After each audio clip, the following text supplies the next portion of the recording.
Cek cek cek cek cek, halo sobat anime, gas lagi dah jawaban, langsung aja gaskan. Mereview sedikit dari part sebelumnya. Saat ini para tetua dan juga para murid-murid mereka pun datang kembali ke sekte Shualong dan melaporkan apa yang telah mereka temukan, yang membuat kedua Supreme mereka pun tidak percaya dengan apa yang diucapkan oleh orang-orang ini. Tapi setelah melihat ekspresi yang ditunjukkan oleh mereka semua, membuat kedua Supreme pada akhirnya pun mau tidak mau mempertimbangkan mungkin aja apa yang diucapkan oleh mereka semua itu benar. Tapi di sini mereka juga mendapatkan sebuah permasalahan baru tentang wilayah yang telah ditinggalkan oleh keempat sekte yang sebelumnya telah dimusnahkan, hingga membuat Wu Qingqiu dia memberikan sebuah rekomendasi, yaitu keluarga Luo Meng untuk dapat memimpin salah satu wilayah yang telah ditinggalkan, yang membuat kedua Supreme pada akhirnya mereka pun setuju untuk dapat memeriksa dulu kondisi dan juga kelayakan yang dimiliki oleh keluarga Luo alias Luo Meng.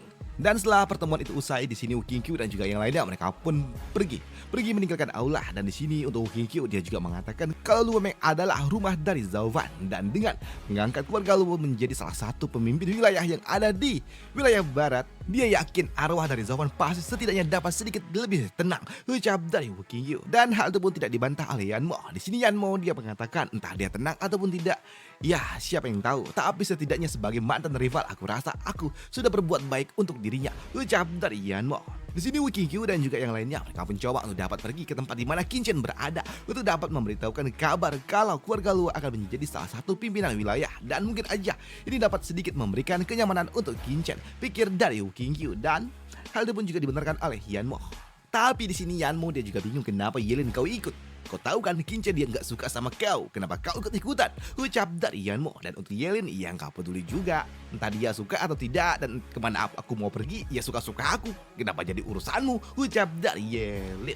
Namun karena memang mereka juga telah tiba tempat di mana Qin Chen berada di sini, Wu Qingqiu dia meminta kepada mereka berdua untuk tenang dan jangan gelut lagi dah.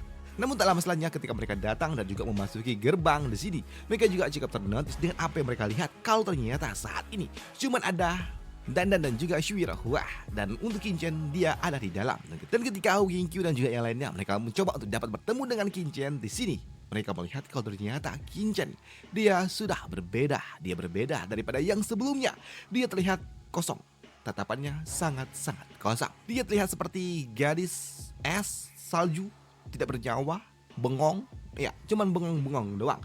Tatapannya kosong dan dia terlihat sangat-sangat dingin, seperti dia benar-benar stres. Qin Chen benar-benar stres setelah dia ditinggal oleh suaminya.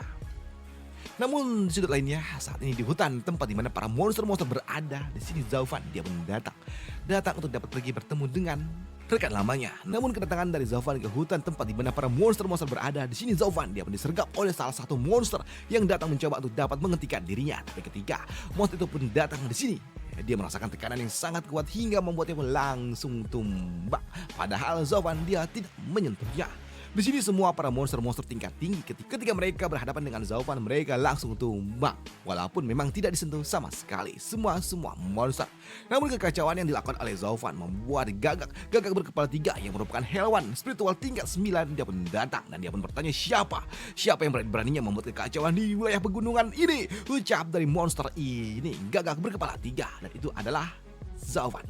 Di sini Zhao Fan dia berujar gagak berkepala 3, sudah lama kita tidak bertemu, ucap dari Zhao Fan yang membuat monster ini dia pun bertanya siapa kau? Kau tahu siapa aku? Ucap dari gagak berkepala 3, dan yang membuat Zhao Fan dia pun tersenyum, di mana dia mengatakan kalau dirinya datang pertama kali ke tempat ini ketika dia membawa Gusan Tong, dan kaulah yang mengawalku lu dapat bertemu dengan senior Kunpeng, ucap dari Zhao Fan. Dan sekarang apakah kau tidak lagi mengenali diriku?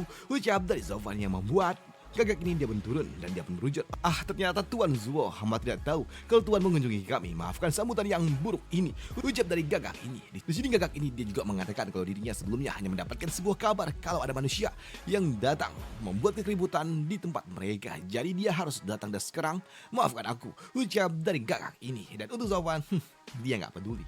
Di sini Zhao Fan dia mengatakan kalau dirinya datang ke tempat ini untuk dapat bertemu dengan Kunpeng, dan kau datang tepat waktu, dan sekarang antarkan aku bertemu dengan Kunpeng, ucap dari Zhao Fan. Tapi untuk gagak ini dia pun menolak, dan dia mengatakan kalau dirinya harus melapor dulu kepada Kunpeng untuk mendapatkan sebuah izin, dan tolong tunggu sebentar di tempat ini. Dengan adanya api biru yang bersama dengan diriku, Sebagian besar makhluk spiritual yang ada di tempat ini tidak akan mungkin berani mengganggu dirimu. Ucap dari Gagak itu yang membuat Zaufan dia pun tahu kalau sepertinya Gagak ini mencoba untuk dapat memprovokasinya. Walaupun memang apa yang ia ucapkan itu sungguh sangat lembut dan terlihat benar, tapi nyatanya setiap ucapan yang ia berikan itu mengandung kesombongan mutlak. Yang artinya jika saja dia tidak mendapatkan undangan dari Kunpeng, maka Kunpeng gak boleh dikunjungi begitu saja. Dan itu membuat Zaufan dia pun berpikir kalau sepertinya Gagak ini sungguh sangat sombong, mencoba untuk dapat menyindir dirinya karena dia berani-beraninya masuk ke wilayah dari Kunpeng. Dan jika tidak diundang oleh Kunpeng, maka tidak boleh masuk. Sungguh sangat menyebalkan. Dan itu membuat Zaufan dia berujar, Gagak aneh, berkepala 3. Dan sekarang antarkan aku bertemu dengan senior Kunpeng karena aku memiliki urusan yang sangat penting dengan dirinya. Dan kau tidak perlu lagi bersikap formal. Dan sekarang antarkan aku bertemu dengan Kunpeng. Ucap dari Zaufan yang membuat Gagak ini dia pun meremehkan Zaufan, di mana dia tahu kalau Zaufan mencoba untuk dapat memaksa. Dan itu membuat dia pun mengatakan kalau di tempat ini memiliki sebuah aturan di mana dan siapapun yang ingin datang berkunjung mereka harus mendapatkan izin terlebih dahulu. Dan jika tidak mendapatkan izin maka aku takutnya tuanku dia akan menghukum diriku. Ucap dari Gagak itu yang membuat Zaufan dia pun tahu kalau sepertinya Gagak ini memang mencoba untuk dapat memprovokasinya. Dan itu membuat Zaufan dia berujar kalau itu hanya akan membuang-buang waktu jika Gagak ini harus pergi melapor kepada Kunpeng. Dan itu juga membuat Zaufan dia mengatakan kalau orang tua itu pasti tetap akan menemui diriku bagaimanapun caranya juga. Dan sekarang begini saja, kau antarkan aku ke tempat itu dan aku yang akan bertanggung jawab atas segalanya. Dikatakan kalau aku memaksa dirimu. Ucap dari Zaufan yang membuat Gagak ini dia pun tertawa mendengar Zaufan berani-beraninya menantang dirinya dan memaksa dirinya, yang membuat Gagak ini dia pun mengatakan kepada Zaufan kalau Zaufan harusnya menggunakan isi kepalanya. Bagaimana mungkin kau bisa mengatakan sesuatu segila ini? Karena aku adalah makhluk spiritual tingkat 9 dan kedudukanku jauh lebih tinggi dibandingkan dengan dirimu, dan kau hanya memiliki api biru yang dimiliki oleh tuanku. Dan ya, aku juga punya, yang artinya kita sama. Dan dengan dasar apa kau bisa mengalahkan diriku dan juga memaksaku? Sungguh sangat tidak masuk akal, Tuan Zuo. Ucap dari Gagak ini yang sombong yang membuat Zaufan sebelum pada akhirnya dia mengeluarkan mata petir api hitam miliknya menunjukkan kepada Gagak berkepala 3, yang membuat Gagak itu pun langsung berlutut di hadapan dari Zaufan, merasakan tekanan yang sangat-sangat kuat, bahkan tekanan yang membuat Longsu dia ketakutan, yang merupakan binatang suci, apalagi cuman Gagak berkepala 3 yang merupakan makhluk spiritual tingkat 9. Dan di sini Gagak ini dia juga merasakan kalau api biru yang telah dimilikinya yang diberikan oleh Kunpeng perlahan-lahan juga mulai menghilang, yang membuat Gagak ini dia pun sadar kalau sepertinya Zaufan, manusia yang ada di depannya, memiliki kemampuan yang sangat-sangat mengerikan, kemampuan yang cukup untuk dapat memusnahkan para binatang suci, pikir dari Gagak itu. Dan setelah Gagak itu dia berlutut dan juga ketakutan, di sini Zaufan dia pun meminjakkan kepalanya dan dia berujar, dan sekarang dengan seperti ini harusnya kau bisa mengangkat kepalamu dan memberitahukan kepada Kunpeng kalau aku yang memaksamu pergi ke tempat itu. Iya kan? Ucap dari Zaufan yang membuat Gagak ini dia pun setuju. Itu membuat Zaufan dia pun tersenyum dan dia kini melompat ke atas kepala dari Gagak itu. Dan sekarang ayo kita pergi. Ucap dari Zaufan setelah dia menaklukkan makhluk spiritual tingkat 9. Makhluk spiritual yang tertinggi yang ada di dunia fana tingkat 9.